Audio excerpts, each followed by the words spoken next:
lorsque ma mère a écrit par SMS, « Peut-être que mourir te rendra intéressant » alors que j'étais aux soins intensifs, j'ai coupé toutes les cartes, gelé ses fonds et j'ai laissé la saisie finir ce que je ne pouvais pas. Je m'appelle le NIT et il y a 3 mois, alors que j'étais relié à des machines aux soins intensifs, ma mère m'a envoyé un SMS qui disait « Peut-être que mourir te rendra intéressante. » Pas bon rétablissement, pas nous t'aimons, juste ça.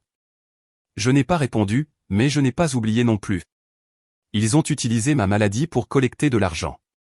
Ils ont utilisé mes photos pour attirer la sympathie. Et quand je suis revenu à la vie, ils m'ont effacé comme si je n'avais jamais été là. Pas de place au dîner de famille. Pas de nom dans le testament.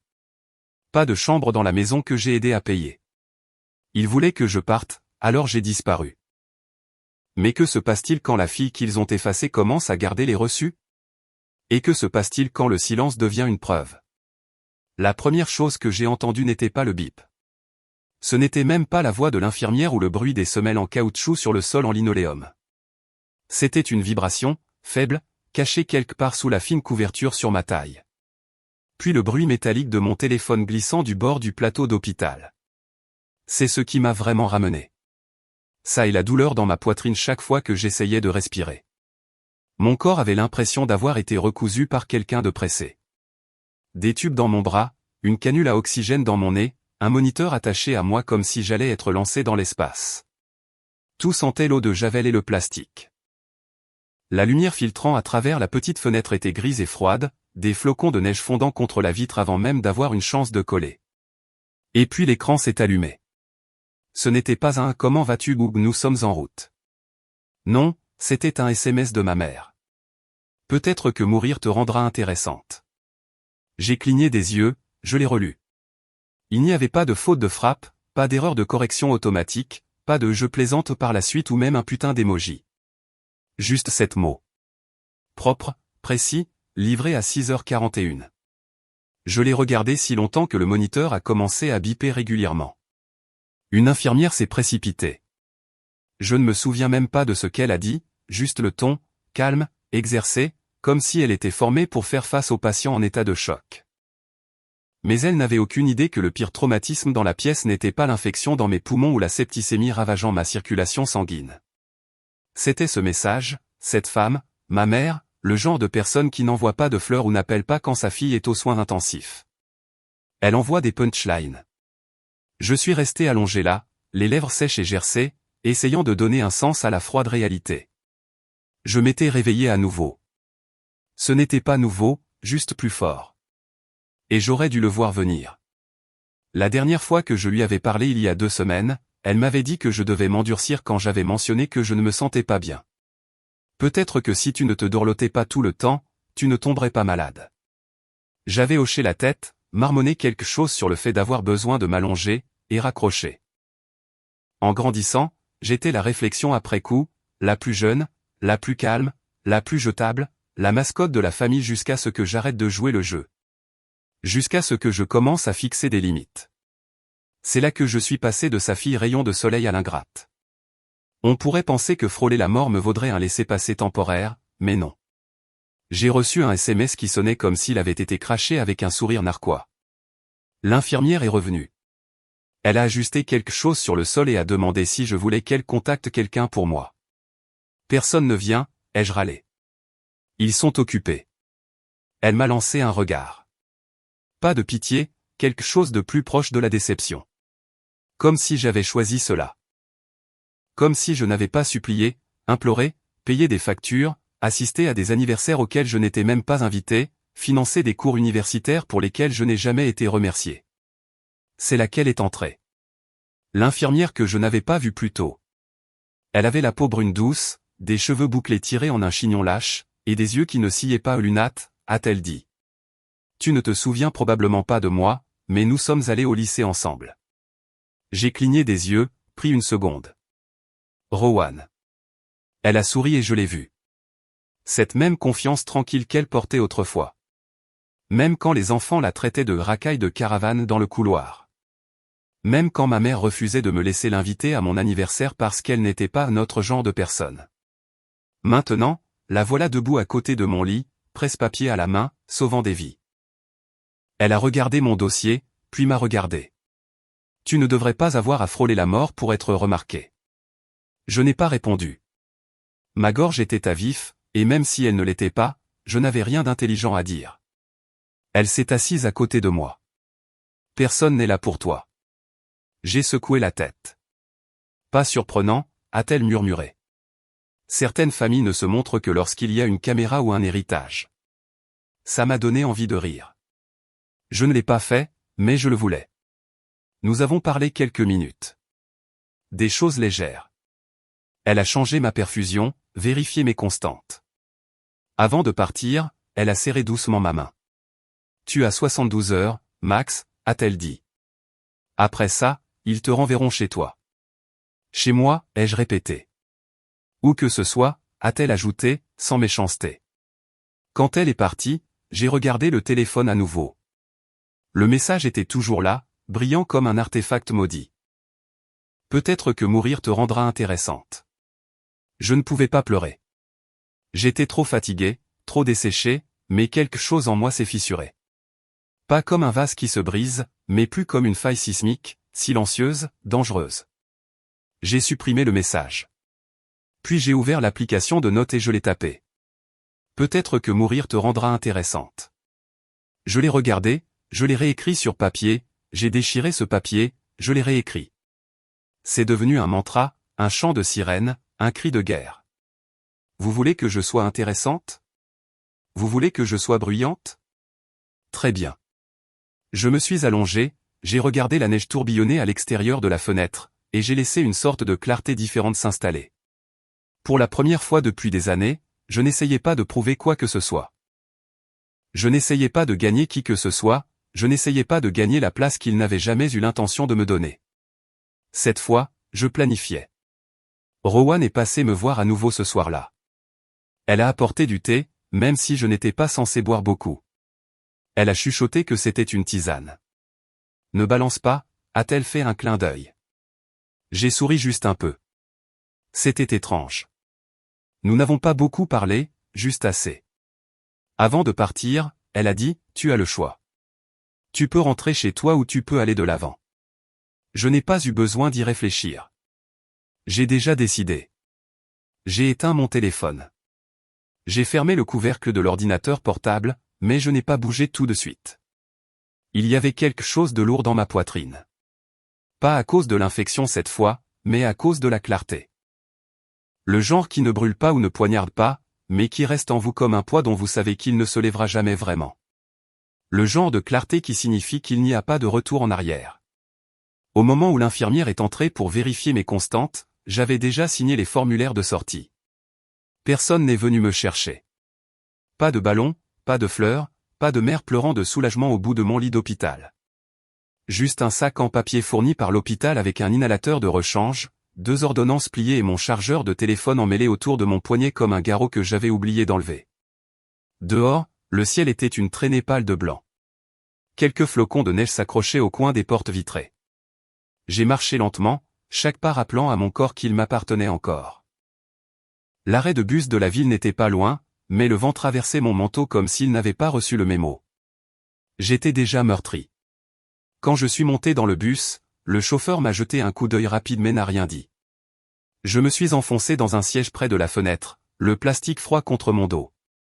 En face de moi, une jeune mère tenait sa fille près d'elle, toutes deux emmitouflées dans des écharpes tricotées assorties.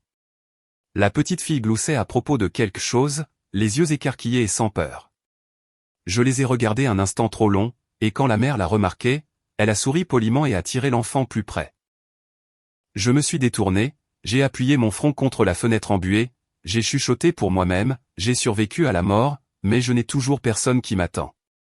De retour à mon appartement, la boîte aux lettres était pleine à craquer, des prospectus, des factures, et une enveloppe d'une vieille clinique que je n'avais pas visitée depuis plus d'1 an.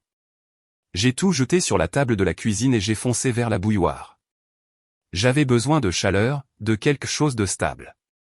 Pendant que l'eau bouillait, j'ai déchiré l'enveloppe avec le logo de la clinique. Juste un avis de routine, pensais-je. Mais la lettre à l'intérieur n'était pas de routine. Chère mademoiselle Whitman, cette lettre est pour confirmer que votre couverture sous la police d'assurance maladie familiale parrainée par Valora Whitman a été résiliée à compter du 12 janvier de l'année dernière. J'ai fixé les mots, je les ai relus, résiliés l'année dernière. Ça n'avait pas de sens. Ou peut-être que si, et je n'avais juste pas voulu le voir. Mes mains tremblaient alors que j'ouvrais à nouveau mon ordinateur portable. J'ai cherché dans mes emails, j'ai fait défiler les relevés financiers. Rien, pas d'avertissement, pas d'appel, pas de juste pour info, chérie. Nous t'avons retiré du plan. Au lieu de cela, j'ai trouvé une transaction datée de 3 mois après mon retrait. Ma mère avait ajouté Dorian à la police. Mon frère, celui qui n'avait pas gardé un emploi plus de 6 mois au cours de la dernière décennie. Le même frère qui mettait accidentellement leur compte joint a découvert si souvent que j'ai fini par payer leur loyer directement au propriétaire. Mon souffle s'est coupé. Je me suis assise lourdement, laissant le papier tomber au sol. Flashback. 2e année d'université. J'ai pris un 2e emploi à temps partiel dans un café pour aider à couvrir les primes d'assurance maladie de la famille. Sarafen a eu une chirurgie dentaire. Zenia a eu ce panel d'allergies coûteux. Dorian, je ne me souviens même pas de ce que c'était. Quelque chose à propos de maux de dos pour avoir joué trop longtemps. À l'époque, je pensais que cela signifiait quelque chose. Que j'étais la colle qui nous maintenait ensemble. Que peut-être, juste peut-être, il me verrait enfin. Maintenant, je réalisais ce que j'avais vraiment été, pratique. J'ai laissé la lettre sur la table et j'ai erré dans le salon. Mon téléphone a vibré à nouveau. Je l'ai attrapé, m'attendant à moitié à une autre facture médicale ou à une offre de spam, mais non, c'était une notification Facebook. Sarafen avait tagué Valora et Zania dans une publication. La photo était soignée, clairement prise par un professionnel. Les 3 se tenaient devant une cheminée, flûte de champagne à la main, habillés dans des tons coordonnés de beige et d'or. Valora portait des perles. Sarafen portait la robe verte que j'avais laissée chez maman l'année où j'ai déménagé. La légende, nos filles fortes, des femmes qui portent le nom de famille avec grâce. Je l'ai fixé. Pas un tag pour moi, pas une mention. Quelqu'un avait même commenté, où est la plus jeune? Pas de réponse. Je n'ai pas pleuré. Pas cette fois. Au lieu de cela, j'ai fait une capture d'écran. Puis, j'ai ouvert un dossier que je n'avais pas touché depuis longtemps. Un dossier étiqueté pièce à conviction phase 1. À l'intérieur se trouvaient de vieux reçus de paiement, des messages de groupes familiaux, des notes de remerciements transférées que j'avais envoyées et auxquelles je n'avais jamais reçu de réponse. J'y ai déposé la photo et j'ai renommé le fichier photo S3 femmes sans moi. Puis j'ai ouvert un tableur et j'ai commencé à taper. Loyer payé 2 mois pour maman quand papa est parti. Frais de scolarité couverts $1 200 pour le cours de photographie de Zenia. Prime médicale $3 500 sur 4 ans. Voyage d'anniversaire de Dorian, $600. Gâteau de fiançailles de Sarafen, $250. La liste s'allongeait, et avec chaque ligne, quelque chose d'étrange se produisait. Je ne me sentais pas triste. Je me sentais propre. Si je ne suis pas votre fille, ai-je chuchoté à personne, peut-être que j'étais juste votre portefeuille. Je n'ai pas posté de réplique cinglante. Je n'ai pas commenté sous la photo. Ce n'était plus mon style. Au lieu de cela, j'ai ouvert mon compte email, je suis allé dans mes paramètres et j'ai supprimé le bloc de signature qui disait Lunat Whitman. J'en avais fini de porter un nom qui m'effaçait. Cette nuit-là, j'ai allumé une bougie. Pas pour la cérémonie, juste pour la lumière. Puis, j'ai ouvert un nouveau journal. Sur la première page, j'ai écrit « Tu n'as pas besoin d'être vu pour être réel, mais je vais les forcer à voir quand même. » La page suivante était blanche, en attente. J'ai rouvert mon ordinateur portable. Le curseur clignotait sur la barre de recherche. J'ai tapé 4 mots, avocat de la famille pro bono. J'ai fixé le texte comme si c'était une carte de réponse tordue d'une vie antérieure. Dîner de famille. Dimanche, pas d'excuses. Le ton n'était pas invitant. C'était une convocation. Une menace voilée enveloppée dans quelque chose qui ressemblait à de l'amour si vous plissiez les yeux assez fort. C'était déjà vendredi après-midi et mon appartement était encore à moitié en désordre à cause de tout ce que j'avais sorti la veille. Dossier, reçu, notes à moitié écrites pour moi-même sur des bloc-notes juridiques. J'avais ouvert cet ordinateur portable à la recherche de ressources juridiques, mais tout ce qu'il a vraiment fait, c'est ouvrir quelque chose en moi que je n'avais pas laissé sortir depuis des années. J'étais toujours assise à la table de la cuisine quand mon esprit a commencé à vagabonder. Le tableur était ouvert sur mon écran et d'une manière ou d'une autre, je m'étais retrouvé dans le dossier étiqueté pièces à conviction phase 1. Et c'était là, les photos de la cérémonie de remise des diplômes de Sarafen. Il y a 3 ans, je l'avais aidé à remplir sa demande pour le programme de maîtrise accélérée. Quand elle a été acceptée, elle m'a appelé en sanglotant. Et quand les factures de scolarité sont arrivées, elle m'a dit, tu sais comment est maman avec les femmes qui ont besoin de leur propre argent? Si elle aide, elle me le reprochera pour toujours. J'ai compris. J'ai couvert 18 mois de frais de scolarité, 19 800 $ pour être exact. Je me souviens de chaque putain de centime parce que j'ai repoussé la réparation des freins de ma voiture pendant des mois pour me le permettre. J'ai pris l'avion pour sa cérémonie à Seattle, pris des photos, assise à côté de sa mère sur un banc où je me sentais comme un manteau emprunté, nu mais ne convenant pas. Puis vint le moment, le discours.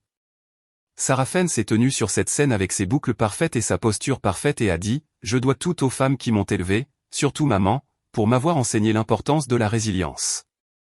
C'était tout. Pas de clin d'œil, pas de code caché, juste un effacement net.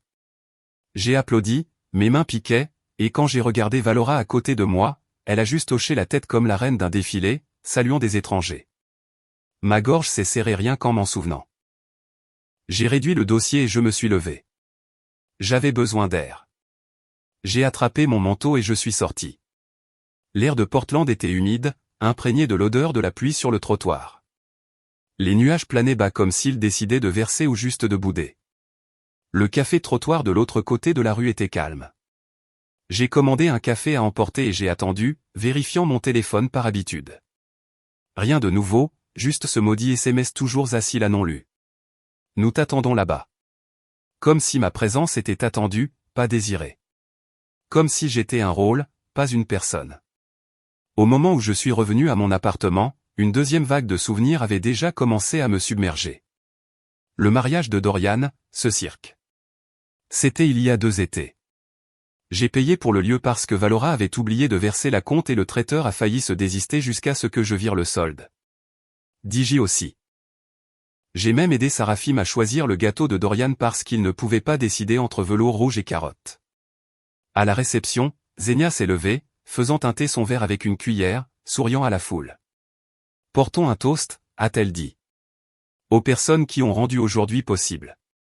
Maman pour nous avoir gardés ancrés et Sarafen pour avoir tout organisé jusqu'à la dernière fleur. La foule a applaudi. J'ai bu du champagne en silence. Personne n'a mentionné que j'avais payé pour ce foutu truc. Plus tard ce soir-là, Valora m'a trouvé sur le balcon. Elle m'a tendu un verre de vin blanc comme si c'était une récompense et a dit, la vraie générosité est silencieuse, chérie. C'est comme ça que tu sais qu'elle est authentique. J'ai souri, le genre de sourire que tu portes quand tes muscles font mal à force de retenir. De retour au présent, je me suis assise et j'ai ouvert un nouveau document. J'ai commencé à taper tout ce que j'avais jamais payé dans cette famille. Mais cette fois, j'ai ajouté des colonnes. Date, montant, qui a bénéficié, et qui a reçu le crédit. Le modèle est devenu évident. Je donnais, ils prenaient, ils effaçaient, et maintenant ils me voulaient au dîner. Comme sur un signal, l'interphone a sonné en bas. J'ai jeté un coup d'œil à l'interphone. Personne n'avait dit qu'il venait. Je les ai fait entrer, à moitié curieuse, à moitié redoutant. Un colis était à ma porte quand je l'ai ouverte. Papier craft brun, pas d'adresse de retour. À l'intérieur, une lettre écrite en cursive soignée, encre bleue, léger parfum de lavande, incontestablement Tantora. C'était la sœur cadette de Valora, la seule qui m'ait jamais envoyé une carte d'anniversaire sans que ce soit une signature de groupe. La lettre disait, Lunat, j'ai regardé pendant des années. Nous l'avons tous fait. Tu ne l'imaginais pas. Ta mère te détestait parce que tu la faisais mal paraître. En survivant plus qu'elle ne l'a jamais fait, en ne t'effondrant pas comme elle l'espérait, elle a vu ta force et l'a prise pour de la rébellion. Et nous l'avons laissé faire parce que nous avions peur d'être exclus comme tu l'étais, de devenir l'ennemi. Je ne m'attends pas à ce que tu nous pardonnes. Mais j'avais besoin que tu saches. Tu n'as jamais été invisible, juste gênante. Et c'est de notre faute. Tora. J'ai gardé cette lettre pendant longtemps. Pas parce qu'elle m'a choqué, mais parce qu'elle a confirmé ce que je n'avais jamais dit à haute voix. Je l'ai pliée, placée dans le même dossier que les photos du discours de remise des diplômes et la vidéo du toast de mariage. J'ai renommé le dossier pièce à conviction modèle familial. Après un moment, j'ai rouvert le tableur. Cette fois, j'ai codé les colonnes par couleur. Vert pour ce que j'ai donné, rouge pour ce qui a été pris, gris pour ce qui a été ignoré, noir pour ce qui a été volé. On ne peut pas manipuler les maths, ai-je chuchoté. J'ai cliqué sur enregistrer et je me suis penché en arrière dans ma chaise. Puis j'ai ouvert un nouveau dossier sur mon bureau étiqueté phase 2 éventualités légales, un document, un email. Ligne d'objet de demande d'avocat spécialisé en droit de la famille pro bono. J'ai hésité une seconde, puis j'ai cliqué sur envoyer. Avant même que je puisse fermer le navigateur, mon téléphone a vibré. C'était de Valora. Dîner de famille dimanche. Nous t'attendons là-bas. Pas d'excuses. Pas une invitation, un ordre. Je l'ai fixé, puis mon écran, puis à nouveau. Il pensait toujours avoir le droit de me convoquer. Ils croyaient encore que j'accourais, mais ils avaient oublié une chose. Les oubliés n'oublient jamais. Au moment où dimanche est arrivé, j'avais fait mon sac de voyage 2 fois et je l'avais défait 3 fois. Je n'étais pas sûr pourquoi je continuais à me donner la peine. Je ne restais pas à la maison, et je n'avais aucune illusion sur le fait d'être accueilli comme une fille rentrant chez elle. Mais l'habitude a une étrange façon de persister, comme la mémoire musculaire d'une époque où je pensais encore que l'amour pouvait se gagner. Le vol pour Bosemans a atterri juste après 15 heures. L'air froid m'a giflé le visage en montant sur la passerelle. Mais ce n'est pas le temps qui m'a fait frissonner. C'était le souvenir d'être entré dans cette maison une fois de trop, espérant que cette fois pourrait être différente. Cette fois, il pourrait me voir. Une voiture de location et 20 minutes silencieuses plus tard, je me suis arrêté devant la maison familiale. Le bardage était du même vert pâle dont je me souvenais, bien que décoloré et s'enroulant sur les bords. Le paillasson avait toujours cette tache de café de quand l'ex de Sarafène avait renversé sa tasse, et personne n'avait jamais pris la peine de le nettoyer correctement. Même la même couronne d'il y a 2 Noëls s'accrochait encore à la porte, des baies fanées tombant comme si elles savaient qu'elles avaient été oubliées. Je me suis tenu au bord de l'allée un instant, débattant s'il fallait faire demi-tour et conduire directement à un hôtel. Mais j'étais venu jusqu'ici, et c'était eux qui m'avaient invité. À l'intérieur, l'air sentait le cirage au citron et l'attention. La cheminée était allumée, les bûches crépitant comme si quelqu'un avait commandé de l'ambiance. Le salon ressemblait à un décor de catalogue, soigneusement arrangé, émotionnellement vide. Sur le manteau de la cheminée était accrochée une nouvelle photo de famille. Sarafène, Zénia et Dorian me souriaient, posant dans des tenues coordonnées. Pas de moi. Pas même un indice qu'il y avait autrefois un 4e. Mon estomac s'est retourné. Lunat a appelé Sarafène depuis la salle à manger, sa voix légère, trop répétée. Te voilà. Elle s'est approchée avec un verre de vin blanc. Ses talons claquant sur le parquet comme une ponctuation. Contente que tu aies pu venir. J'ai pris le verre, pas parce que je le voulais, mais parce que le rejeter déclencherait une conversation pour laquelle je n'avais pas l'énergie. Dorian a marmonné quelque chose qui ressemblait à une salutation sans établir de contact visuel. Zénia a offert une étreinte latérale et un rapide « j'adore ce manteau ». Comme si j'étais une invitée dont elle ne s'attendait pas à ce qu'elle reste longtemps. Valora est entrée en dernier. Elle m'a examiné de la même manière que quelqu'un vérifie des fruits à l'épicerie. Poli, clinique, désintéressé. Tu as l'air fatigué, a-t-elle dit. Toujours dans ce petit boulot technologique? Je n'ai pas répondu tout de suite. C'est une entreprise de cybersécurité, plus si petite que ça. HM. Elle a souri avec sa bouche seulement. Eh bien, au moins c'est quelque chose. Le dîner a été servi comme une performance. Poulet rôti, patates douces, salade que personne n'a touchée. La conversation est restée polie, effleurant la surface comme un étang que personne n'osait déranger. Et puis Valora s'est levée en s'éclaircissant la gorge comme si elle allait prononcer un éloge funèbre. J'ai quelque chose pour tout le monde, a-t-elle dit, soulevant une pile d'enveloppes ivoire de la crédence. Juste quelques papiers pour la clarté. Des trucs de succession. Pas grand-chose.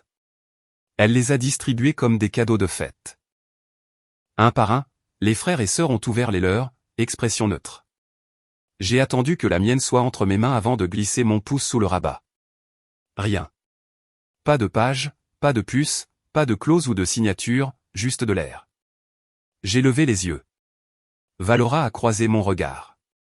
Tu nous as quittés, a-t-elle dit, la voix égale. Nous devions avancer. L'air dans la pièce a changé juste légèrement, comme si tout le monde expirait en même temps mais essayait de prétendre qu'il ne le faisait pas. Je ne suis même pas listé, ai-je demandé. Tu as fait tes choix, a-t-elle répondu. Les actions ont des conséquences. Sarafen a siroté son vin. Xenia a ajusté sa serviette. Dorian fixait la salière comme si elle détenait toutes les réponses. Vous m'avez effacé, ai-je dit plus fort que je ne l'avais prévu. La voix de Valora a baissé d'une octave alors qu'elle s'approchait. Je t'ai donné naissance. Je te possède. Et c'est là que quelque chose en moi s'est libéré. Alors tu n'aurais pas dû essayer si fort de me supprimer, ai-je craqué. Si tu es si fier de m'avoir créé, pourquoi travailles-tu si dur à prétendre que je n'existe pas? La pièce est devenue silencieuse. Même la cheminée crépitait plus doucement comme si elle savait qu'il ne fallait pas interrompre. Le sourire de Sarafen a vacillé. Xenia a cligné des yeux trop vite. Dorian a finalement levé les yeux. C'est pourquoi maman a dû faire ce qu'elle a fait, a marmonné Saraphim juste assez fort pour que tout le monde entende. Xenia a hoché la tête comme si elle auditionnait pour un rôle qu'elle ne voulait même pas. Valora n'a pas bronché. Prends ce que tu veux dans ta chambre avant que nous la verrouillions pour de bon. Je me tenais là, les poings serrés, chaque partie de moi hurlant d'en dire plus, de me battre, d'énumérer chaque anniversaire que j'ai payé, chaque facture d'hôpital que j'ai couverte, chaque silence que j'ai enduré. Mais je ne l'ai pas fait. J'ai marché jusqu'à la porte d'entrée, puis j'ai fait une pause. J'ai déjà pris ce qui comptait, ai-je dit doucement. Moi-même. Je suis sorti dans le froid. Le vent était plus tranchant maintenant, mordant mes joues, mais je ne le sentais pas. Dans l'allée, j'ai sorti mon téléphone et tapé un message à Blair. Nous allons de l'avant. Ils l'ont rendu officiel. À la minute où je suis rentré dans mon appartement à Portland, le silence a frappé différemment. Ce n'était pas le genre qui vous réconforte après un long voyage. C'était le genre qui confirme ce que vous savez déjà. Il n'y a rien qui vous attend. J'ai laissé tomber mon sac de voyage près de la porte d'entrée et j'ai marché directement vers la cuisine, chaussures toujours aux pieds, veste à moitié zippée. J'ai versé un verre d'eau mais je ne l'ai pas bu. Mon téléphone était toujours dans ma main. Je me suis assise au comptoir de la cuisine et j'ai rouvert le SMS de Blair, celui que j'avais tapé dans l'allée. Nous allons de l'avant. Ils l'ont rendu officiel. Je ne m'attendais pas à une réponse ce soir-là. Les avocats ne répondent pas aux SMS à minuit un dimanche, mais j'avais besoin de le dire, de le documenter pour moi-même si personne d'autre. Le matin est arrivé trop vite. La lumière filtrait à travers les stores comme un invité indésirable. Je n'avais pas beaucoup dormi. Au lieu de cela, j'étais resté éveillé à assembler des fragments de tout ce qui venait de se passer. Mon effacement du testament, l'expression suffisante de Valora, la supériorité de Sarafen comme si elle jouait l'hôtesse à la télévision par câble. À 8 heures, j'étais assise à mon bureau, café à la main, l'ordinateur portable brillant. J'ai ouvert le dossier que j'avais créé la semaine dernière. Phase de contraction. Feuille de calcul, capture d'écran, signet de ressources juridiques. Il n'y avait pas de feuille de route pour récupérer les morceaux de votre identité après que votre propre famille a essayé de les effacer, mais je me suis dit que c'était assez proche. J'ai cliqué sur le modèle de documentation sur les abus financiers et j'ai commencé à extraire des chiffres d'anciens relevés. Pendant que je travaillais, j'ai allumé l'enregistreur vocal de mon téléphone et j'ai commencé à parler, principalement pour garder les pieds sur terre. Si cela va au tribunal, ai-je dit à voix haute, j'aurai besoin de preuves de mémoire. Les émotions sont peu fiables. La mémoire ne l'est pas. C'était étrange au début de parler à une machine, mais au cours des 2 heures suivantes, je me suis glissé dans un rythme. Mémos vocaux, journaux de données, même des captures d'écran horodatées d'anciens transferts Venmo. J'ai tout étiqueté. Je ne faisais pas que riposter. Je m'organisais. Vers 11 heures, j'ai fait une pause pour m'étirer et vérifier mon téléphone. Il y avait une notification d'Instagram. Quelqu'un m'avait tagué sur une photo. C'était inhabituel. Je ne gardais pas ce compte actif. Curieuse, je l'ai ouverte. C'était une publication d'un organisateur de mariage basé à Napa. L'image était soignée et prétentieuse. Sarafen est mise, mon ex, debout devant un vignoble, les mains entrelacées avec fiancé et écrit en calligraphie superposée dans le ciel. J'ai cligné des yeux devant l'écran. Il était là, souriant dans ce même costume que je l'avais aidé à choisir une fois pour un entretien d'embauche qu'il n'avait jamais obtenu. La légende en dessous m'a retourné l'estomac. Merci à maman pour le match parfait. C'était là. Pas seulement la trahison, pas seulement l'effacement. C'était de l'orchestration. Mise m'avait dit un jour que ma mère lui donnait la chair de poule. Il a dit qu'elle le regardait comme s'il était un remplaçant pour une chose qu'elle n'avait jamais pu contrôler. J'aurais dû savoir. J'aurais dû faire confiance à ce malaise. Je n'ai pas pleuré. Je n'ai même pas ressenti de rage. Pas tout de suite. J'ai ressenti du dégoût. Froid et profond. J'ai fermé l'application et je suis retourné à mon ordinateur portable. J'ai créé un nouveau dossier dans la phase 2 étiqueté et exploitation de la réputation collusion familiale interne. À l'intérieur, j'ai commencé à glisser des fichiers, des photos, des messages, des chronologies.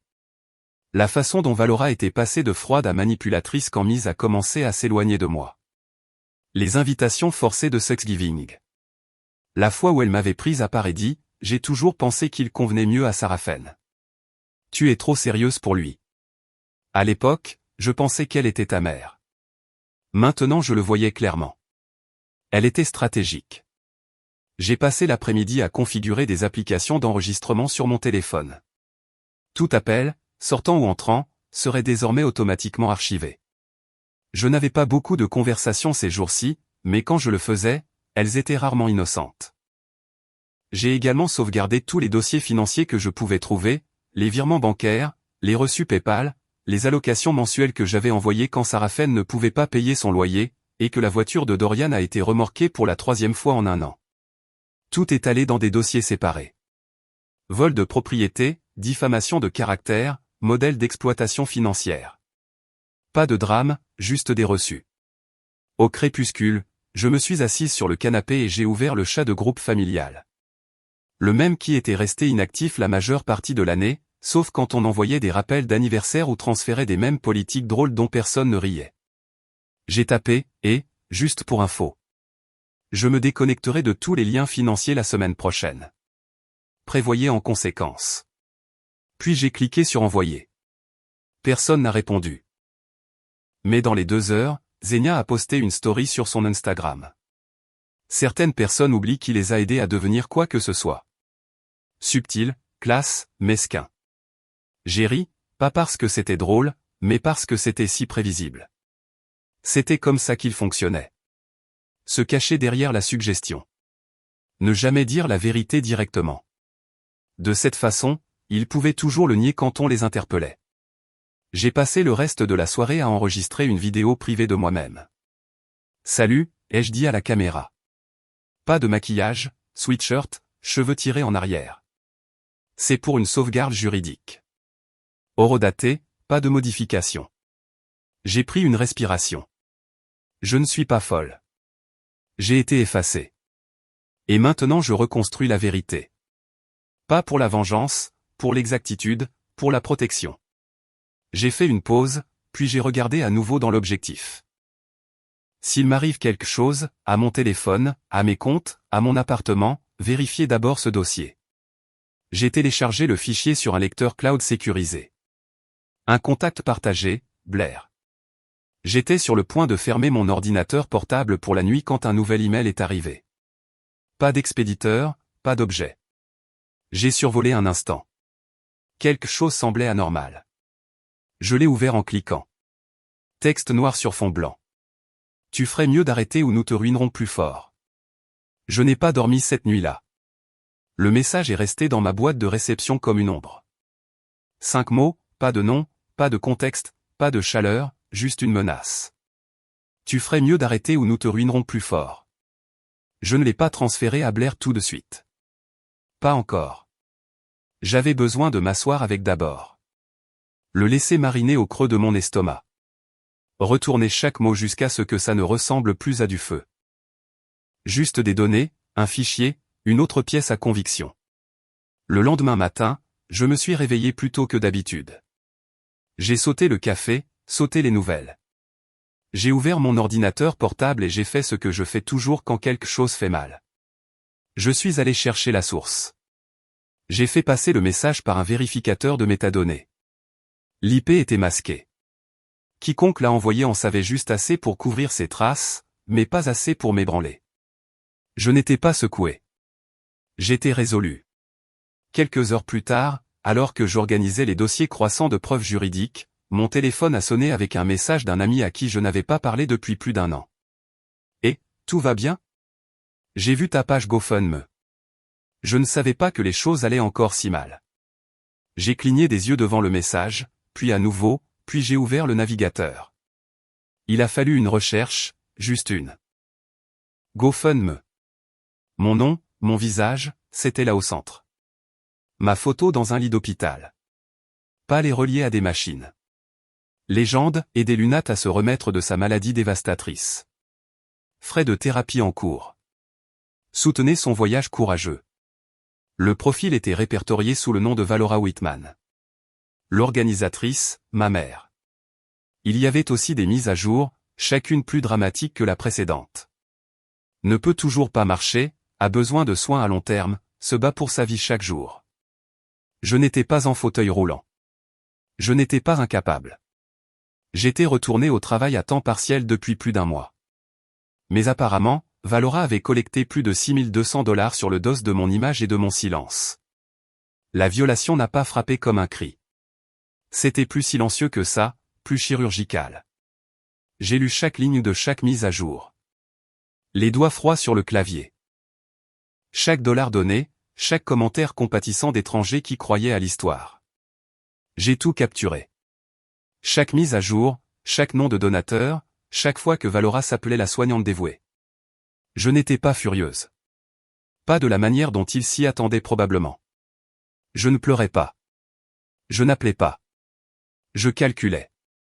J'ai pris le téléphone et j'ai appelé Blair. Nous allons de l'avant avec l'affaire de fraude, ai-je dit platement.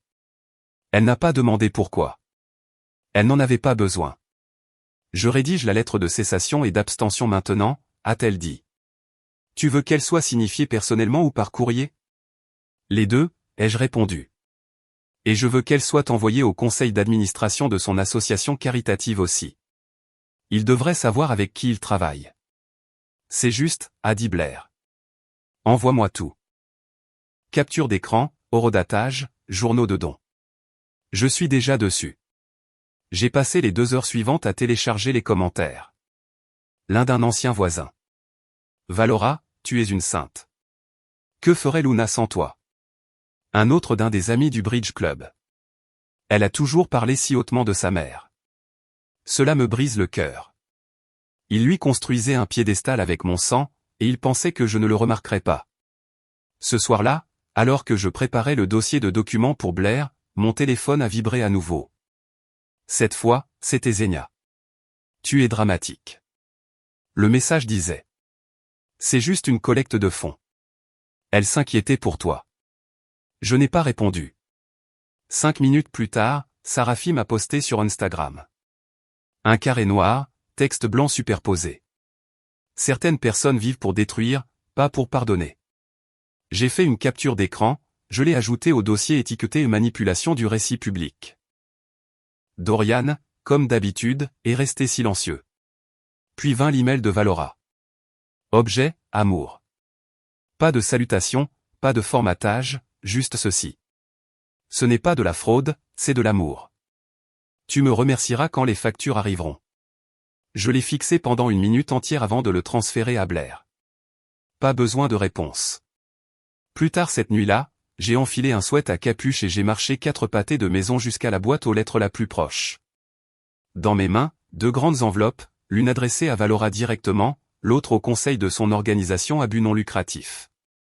Les 2 contenaient des avis de cessation et d'abstention.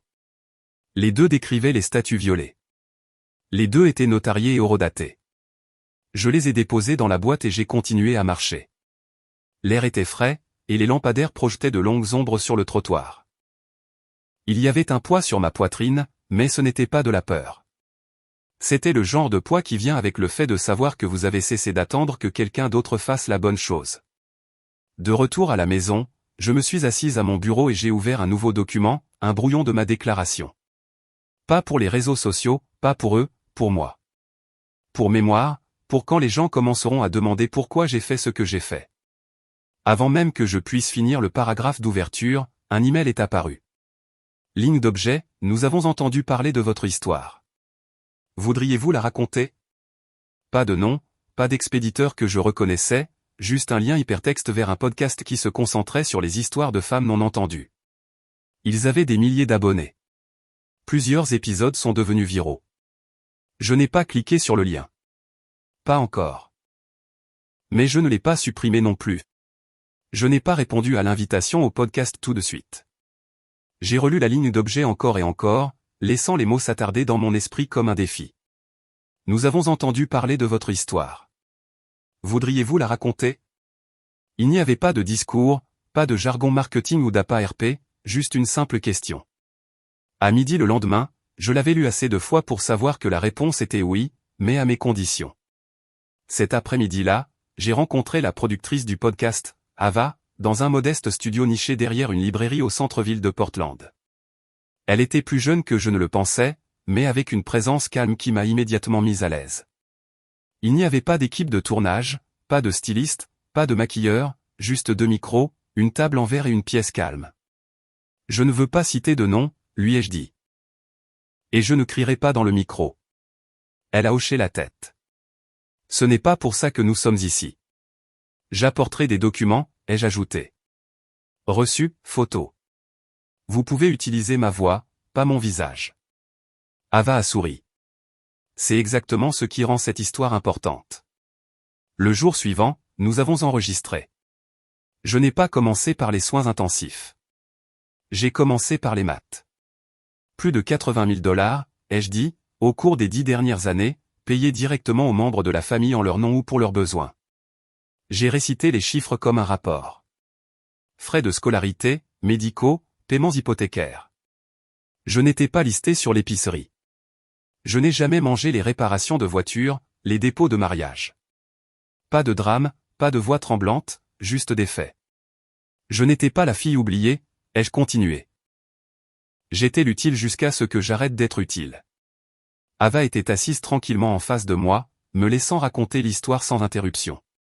Ses yeux ne se sont pas écarquillés au pire moment.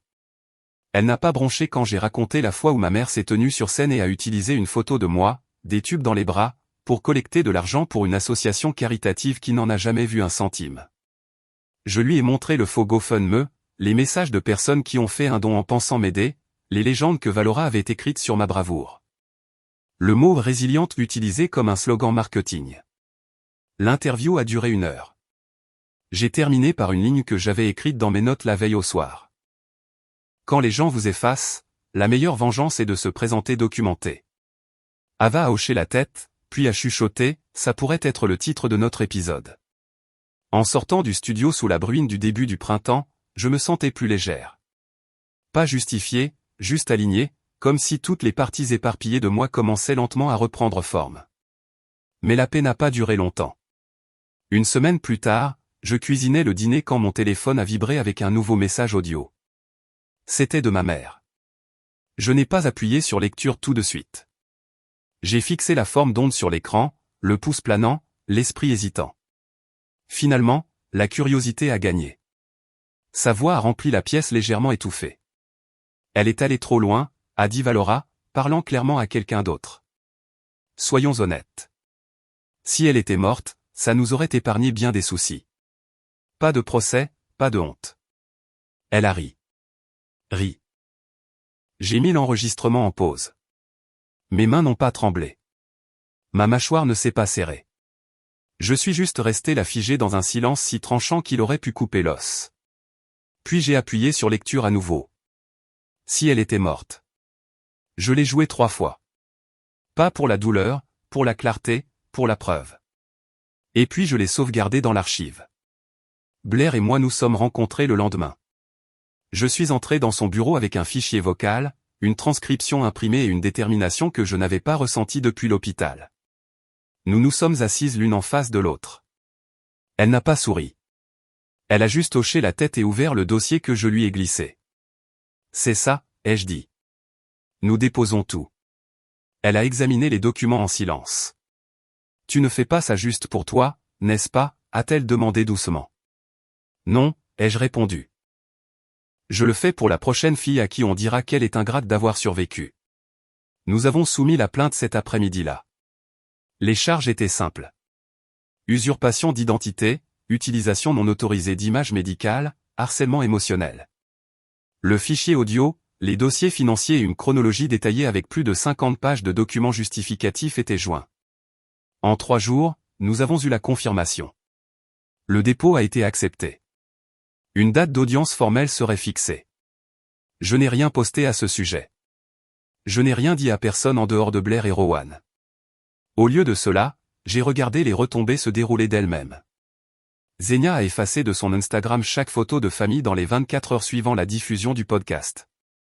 Sarafen m'a envoyé un message direct qui disait « Maman ne le pensait pas comme ça.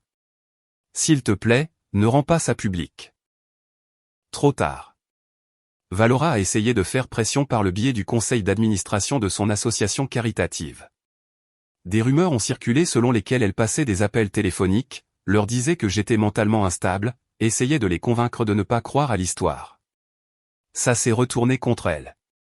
Quelqu'un du conseil a divulgué l'épisode du podcast à un journal local. En 2 jours, le titre disait « Une mère exploite la maladie de sa fille pour la sympathie du public et le profit ». Les dons à son organisation à but non lucratif se sont taris presque du jour au lendemain. Mais je n'ai pas célébré. J'ai continué à travailler, continué à cataloguer, et par un jeudi soir pluvieux, j'ai marché seul à travers la ville, écouteurs aux oreilles, écoutant ma propre voix raconter mon histoire. C'était étrange de m'entendre de cette façon, calme, stable, contrôlée. Quand ils m'ont effacé, ai-je dit dans l'enregistrement, je n'ai pas disparu. Je me suis réorganisé. J'ai arrêté de marcher et je me suis tenu à un passage piéton près d'un fleuriste, regardant les couples traîner les pieds avec des courses et des parapluies. Ils ont construit un héritage de silence, ai-je chuchoté. J'ai construit un dossier de vérité. Alors que je traversais la rue, mon téléphone a vibré. Une notification. Valora Whitman a été signifiée. La note pliée était toujours dans ma main quand je suis monté sur les marches du palais de justice. Je n'avais pas l'intention de la porter. C'était quelque chose que j'avais écrit au milieu de la nuit, en pensant à peine, griffonnant juste comme je le faisais quand j'étais adolescente et que je ne me sentais pas entendu. Mais c'était là, doux de la pression de mes doigts, froissé là où mon pouce continuait de le plier et de le déplier. Je l'ai glissé dans ma poche de manteau juste au cas où j'aurais besoin d'un rappel de qui j'étais et de ce que ce moment signifiait. Blair m'a rencontré à l'entrée, dossier dans une main, téléphone dans l'autre. Elle a levé les yeux et a fait un petit signe de tête. Elle ressemblait au genre de femme qui portait la vérité comme une lame. J'espérais qu'un peu de ça avait déteint sur moi maintenant. À l'intérieur, le palais de justice bourdonnait déjà. Quelques journalistes s'attardaient près du couloir, maintenant un téléphone à mon passage. J'ai gardé la tête droite. Mon nom était là-bas maintenant, pas parce que je le voulais, mais parce que rester invisible n'a jamais été un choix. Ils avaient pris cette décision pour moi il y a longtemps. Quand nous sommes entrés dans la salle d'audience, je les ai vus assis ensemble, Sarafen et Xenia, costume pastel assorti, sourire serré. Sarafen a jeté un coup d'œil dans ma direction, puis a baissé les yeux sur sa tablette. Xenia a offert un sourire rapide et répété qui n'atteignait pas ses yeux. Dorian n'était pas là. Pas de surprise, il ne se montrait jamais quand la responsabilité était sur la table. Valora est entrée en dernier, lunettes de soleil toujours sur le nez, même si la pièce était éclairée par des fluorescents bon marché au plafond. Son avocat marchait à côté d'elle, un homme dans la soixantaine qui avait l'air de préférer jouer au golf. Elle s'est assise sans saluer personne. Blair s'est penché.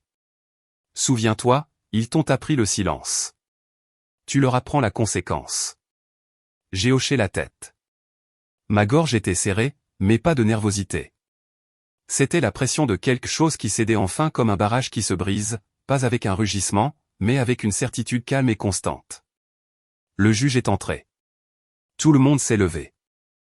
Le numéro de l'affaire a été lu. Mon nom a résonné dans la salle d'audience d'une manière qu'il n'avait jamais eue à la maison. Et puis Blair s'est levée et a commencé. Elle était chirurgicale, précise. Elle a guidé le tribunal à travers chaque document, dossier financier, capture d'écran, reçu de donateurs du faux GoFundMe, horodatage d'images manipulées. Puis vint l'audio. Elle a appuyé sur lecture et la voix de Valora a rempli la salle d'audience. Si elle était morte, ça nous aurait épargné bien des soucis. Pas de procès, pas de honte. Le silence qui a suivi n'était pas gênant. Il était pesant. Sarafen a bougé sur son siège. Xenia a cligné des yeux rapidement. Son mascara parfaitement appliqué soudain moins composé. Valora n'a pas bougé. Pas un clignement, pas un tic. Juste cette immobilité exercée de quelqu'un qui croyait pouvoir survivre à la vérité. Mais la vérité n'attendait plus. Elle se tenait en talons avec des renforts. Le juge n'a pas eu besoin de longtemps. Après avoir examiné les pièces à conviction, il a regardé vers le banc avec un calme mesuré. Mademoiselle Whitman, a-t-il dit, s'adressant à Valora, ce tribunal trouve une cause suffisante pour une faute civile, y compris l'usurpation d'identité et la diffamation de caractère par exploitation numérique. L'avocat de Valora a commencé à objecter, mais le juge a levé la main. Vous avez eu votre chance. Vous n'avez pas répondu aux demandes de communication de pièces. Cela m'en dit plus que votre objection. Puis vint l'émotion. Blair a déposé une demande de gel d'urgence de tous les actifs familiaux, la maison, les comptes liés au nom de Valora, même la propriété en Arizona dont je n'avais pas connaissance jusqu'à il y a 3 jours. Elle a également déposé une motion pour annuler les transferts de propriété, y compris la maison que j'avais aidé à financer il y a des années. Elle a demandé la destitution immédiate de Valora de son poste au conseil de l'association caritative, citant une violation éthique. Le juge a approuvé chaque motion, un coup de marteau, Justin. Ce son était plus fort que chaque cri que j'avais jamais avalé. Quand ce fut fini, le juge s'est tourné vers Valora. Il vous est par la présente ordonné de présenter des excuses publiques écrites et verbales, qui seront enregistrées, transcrites et archivées. Vous pouvez procéder. Valora s'est levée. Son avocat lui a tendu une feuille de papier. Elle ne l'a pas dépliée pendant un moment. Elle a juste fixé le juge. Puis avec la grâce mécanique de quelqu'un lisant dans une langue inconnue, elle a commencé. J'ai déformé l'image de ma fille. J'ai utilisé son image sans consentement. J'ai nui à sa réputation. J'accepte l'entière responsabilité. Pas de pause, pas d'hésitation, juste la récitation. Sa voix était égale. Ses mains ne tremblaient pas. Et pourtant la pièce a changé. Personne n'a applaudi. Personne n'a halté. Mais l'air lui-même semblait différent, plus dense. Je n'ai pas souri. Je n'ai pas hoché la tête en signe de victoire. J'ai simplement respiré.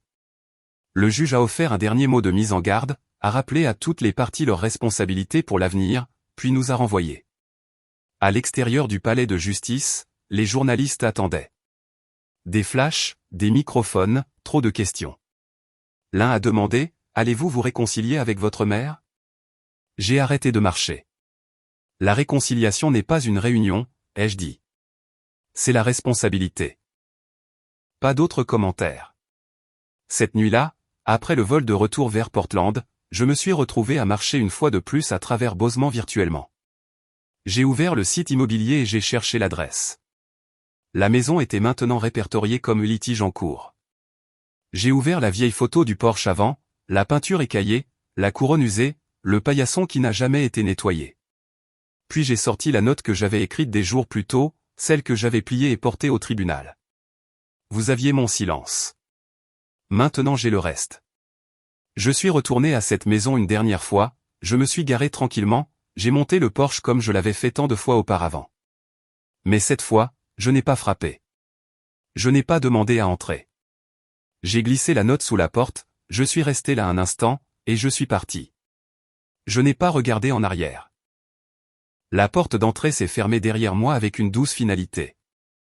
Je suis resté sur le porche une seconde de plus que nécessaire, écoutant, non pas des pas ou des voix, mais l'écho de quelque chose en quoi je n'étais pas sûr de croire encore. La paix. Elle n'est pas arrivée en rugissant. Elle n'a pas défilé. Elle est simplement arrivée calme comme le crépuscule s'installant sur le trottoir familier. De retour à Portland, le printemps avait commencé à grimper sur les bords de ma vie. La lumière du matin s'étirait plus longtemps maintenant, et je me suis retrouvé à ouvrir les fenêtres plus souvent. Pas parce que l'air était chaud, mais parce que j'apprenais à respirer différemment. Cooper, mon Golden Retriever, m'a accueilli avec son enthousiasme habituel en remuant la queue quand je suis entré dans la maison cet après-midi-là. Il portait un de ses jouets en peluche dans sa bouche, comme pour me rappeler que nous n'avions pas à porter les choses lourdes tout le temps. Depuis le salon, j'ai entendu le doux bourdonnement d'un dessin animé. Au centre du tapis était assise, pieds nus, jambes croisées, une traînée de crayons se déversant sur du papier. Elle a levé les yeux, les coins de ses lèvres se courbant en un sourire qui me prenait toujours au dépourvu. « Tu es rentré ?» a-t-elle dit. J'ai hoché la tête. « Je t'avais dit que je serais à la maison avant le dîner. » Elle a levé son dessin. « C'est nous. 3 bonshommes allumettes, un grand, un de taille moyenne avec des oreilles, Cooper évidemment, et un avec un soleil au-dessus de sa tête. »« Pourquoi je brille ?» ai-je demandé en m'accroupissant à côté d'elle. Elle a haussé les épaules. « Parce que tu as réparé des trucs. » Je ne savais pas quoi dire à ça. Alors, j'ai embrassé le sommet de sa tête et j'ai laissé le moment s'attarder. Plus tard ce soir-là, après que Hope soit allé au lit, je me suis tenu dans l'embrasure de ce qui était devenu mon bureau. Les étagères étaient pour la plupart remplies maintenant. Des livres que j'aimais. Certains que j'avais écrits dans quelques petites photos encadrées. L'une était de Hope avec un sourire taché de chocolat. Une autre était moi et Cooper à la côte. La troisième était vide, une place laissée ouverte, pas pour la famille, pas pour ce qui a été perdu, mais pour quelque chose que je construirais selon mes conditions. 3 mois s'étaient écoulés depuis la décision du tribunal.